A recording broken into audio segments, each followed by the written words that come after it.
Yo, today we're making ribs. These are easy as Using the oven, we can make them all year round. All you need are the spices for the dry rub, the ribs, and an oven. So let's get started.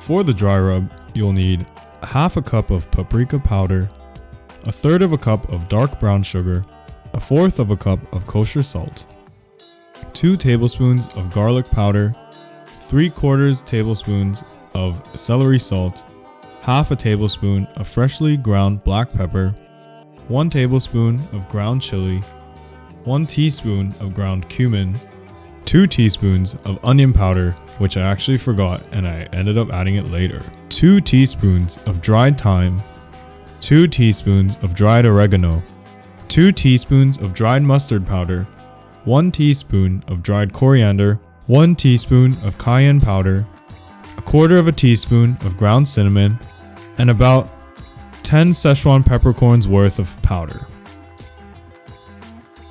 Now after adding all the ingredients into the rub, I just use like a clean old pickle jar so I can shake it up easily and render the mixture homogeneous. Now the rub is ready for use. See, I told you that was easy.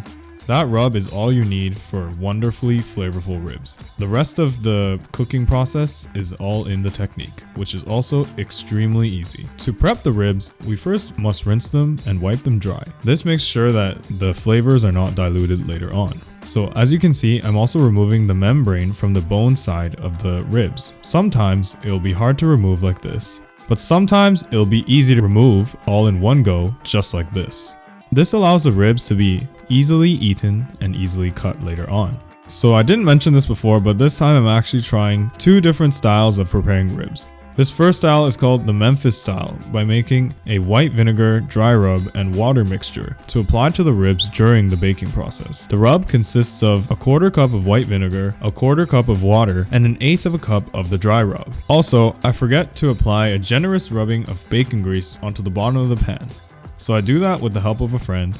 This helps prevent the ribs from sticking to the bottom of the pan and also helps to add a little bit of bacon flavor.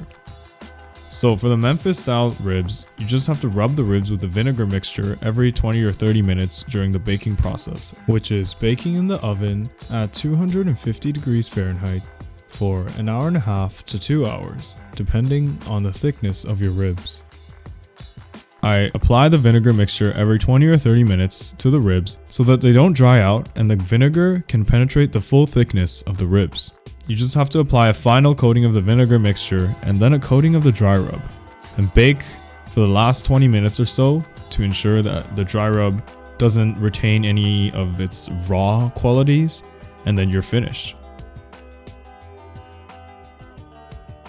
For the normal super easy dry rub ribs, all you have to do is add a generous coating of the dry rub to the ribs and you're off to the oven to bake at 250 degrees Fahrenheit for 1.5 to 2 hours, depending on the thickness of the ribs. For the normal ribs, all you have to do is flip them every 30 minutes or so and add on any dry rub to spots that are missing. And when the time is up, you just take them out of the oven, let them rest for 5 minutes, and you're good.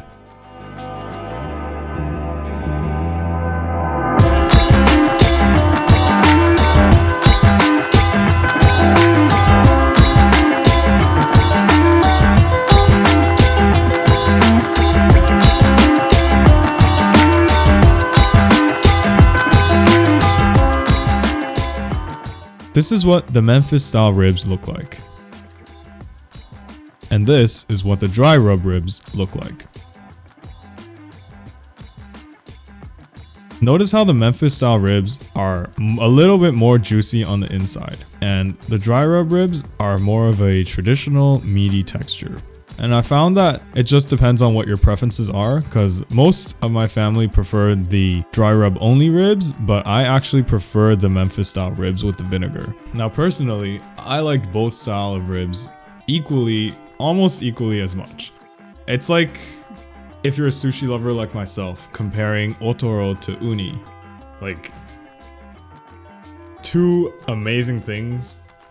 They're both at the top. It's kind of hard to decide which one's better. And I'm not trying to say that my ribs are like otoro level good, but like they're almost there. The main differences between the two styles of ribs is that the Memphis style ribs were more tender than the dry rub only ribs. I reckon this is because of the vinegar mop applied every 20 or 30 minutes. It ensures that the ribs stay moist the whole time. Another thing is, the flavor profile of the two ribs are slightly different. The Memphis style ribs are more tangy due to the vinegar flavor. The dry rub only ribs texture was also different in the sense that it was more stringy, but not stringy in a bad dry chicken breast kind of way. It's stringy in like a more meaty kind of way. Has a stronger mouthfeel, I guess. The Memphis style ribs were more comparable to something sous vide perhaps, like very tender, but less of a meaty like texture. The overall taste of both of the ribs were pretty similar because the rub used was the same, so obviously it should taste similar. And regardless of which method you use, you can just make a jar of this dry rub, and it's basically the same as having instant ramen flavoring packets, except instead of flavoring noodles, you're flavoring ribs, which in my opinion is way better. And every time you buy a rack of ribs, you don't even need to worry about how you're gonna make them because you have a jar of this at home. You just rub it on and you're good. Bake for an hour and a half at 250 and you're done. So it's pretty much a no-brainer to have this in the pantry at all times. For me, I definitely have it ready, and I'm gonna try applying it to different cuts of meat in the future and see how it works. But for ribs, I know it's a guaranteed winner.